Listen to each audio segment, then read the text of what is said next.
Para a nossa expedição existem vários desafios tecnológicos. Para não entrar muito em detalhes, eu vou comentar dois.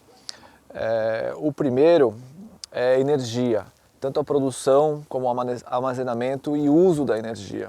Nós precisamos de energia elétrica para os nossos aparelhos eletrônicos a bordo, e para a produção nós usamos painéis solares. Aqui no norte o ângulo do sol nunca é muito alto em relação ao horizonte, então os painéis solares carregam menos. Para solucionar isso a gente embarcou um gerador a álcool que produz pouca energia, mas é totalmente silencioso e não libera gases tóxicos e até libera um pouco de calor que aquece a nossa cabine. Não tivemos problemas com a eletricidade, pelo menos por enquanto, e está funcionando tudo bem nesse aspecto. Outro desafio que a gente tem relacionado à nossa latitude é a comunicação. A maioria dos satélites para te dar uma boa internet são satélites equatoriais.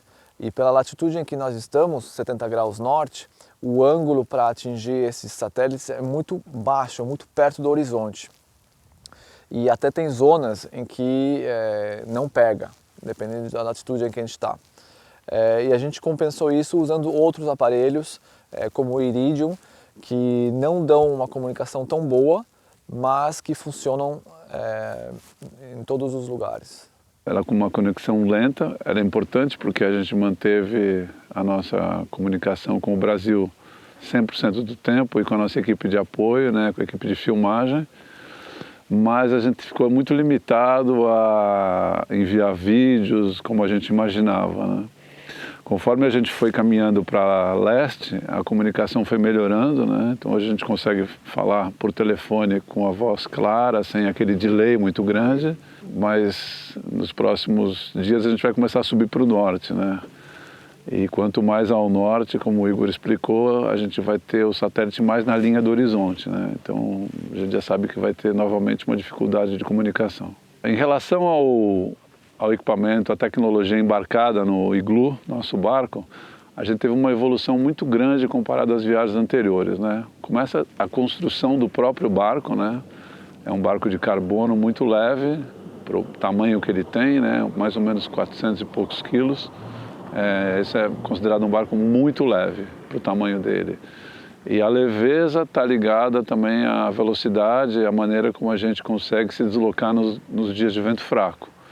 Então esse é um barco desenhado para o vento fraco e ele de fato tem uma performance muito melhor no vento fraco do que no vento forte, que é a predominância dos ventos no verão. Essa foi uma decisão muito acertada.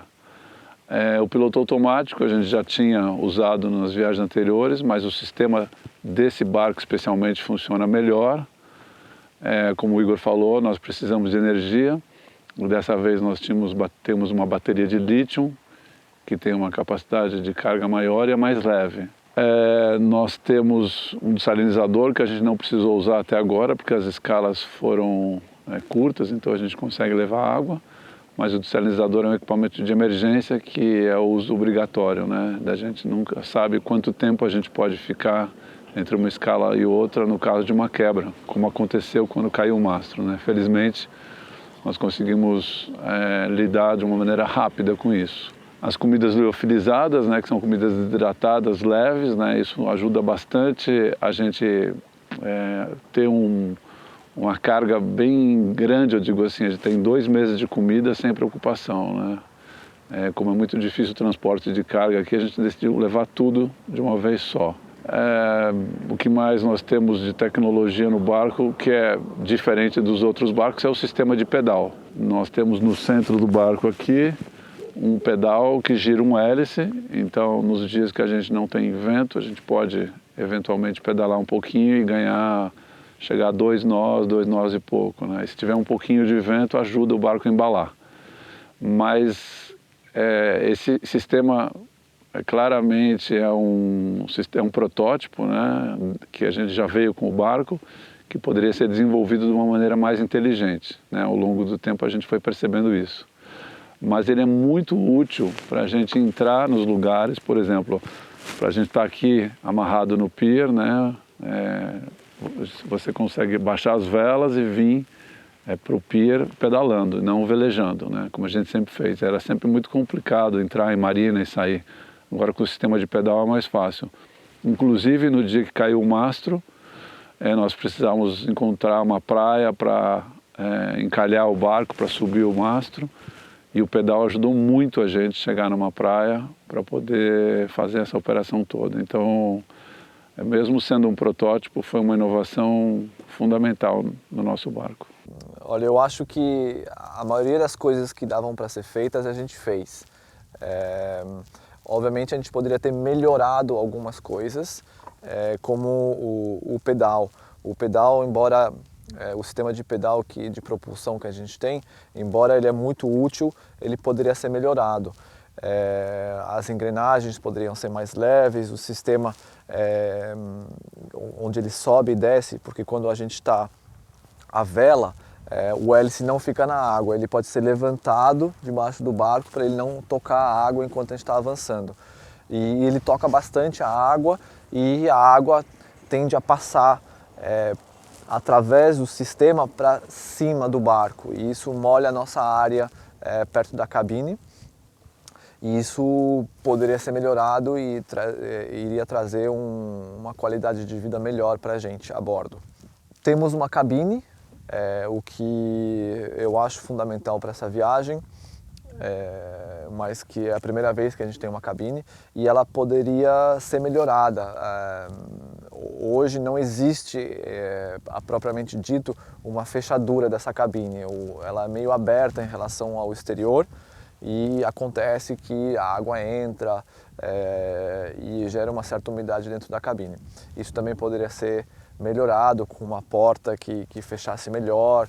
Eu acho que de tela mesmo, mas com fechiclé ou com velcro, uma coisa mais apropriada, digamos. Inicialmente nós pensamos numa cabine por causa da proteção do urso, né? Nós tínhamos medo de chegar numa praia, ancorar próximo de terra e sermos surpreendidos por um urso, né? Nas viagens anteriores nós tínhamos na asa, exatamente nessa parte lateral, cada um tinha do seu lado como se fosse um sarcófago, né? um casulo, né? Do tamanho de um saco de dormir. Se somar as duas áreas, chega próximo da área que nós temos para deitar.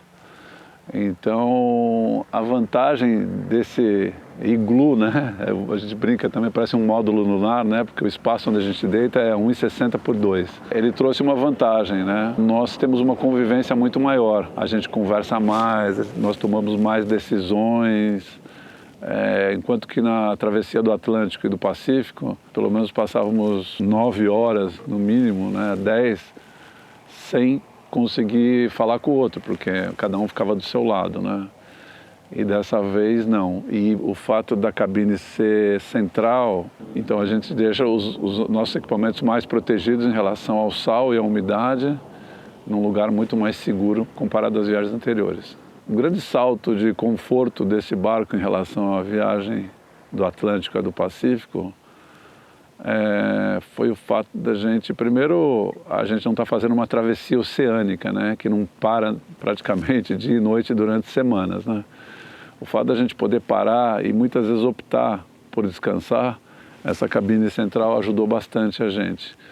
Obviamente, as condições do Pacífico e do Atlântico eram tropicais, né, nós tínhamos temperaturas de 30 graus a 22, 23 graus.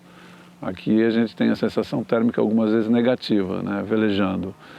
E isso foi uma coisa que pessoalmente me pegou assim, a minha bota de velejar, que eu já usei inclusive na Antártica, não aguentou. As luvas sempre são um problema, porque a mão fica molhada, né, então eu ainda não encontrei, acho que nenhum velejador do mundo encontrou uma luva estanque, né, que não molha, né. Esse seria um grande salto, porque a mão ela está em contato o tempo todo com coisas molhadas, né? Você tem uma luva, a hora que você aperta um cabo, por exemplo, que está molhado, a água passa. E passa uma hora, tua mão já está congelada, né? Isso é uma dificuldade, pode parecer uma coisa pequena, mas a tecnologia de uma luva pode decidir se a tua noite vai ser confortável ou não.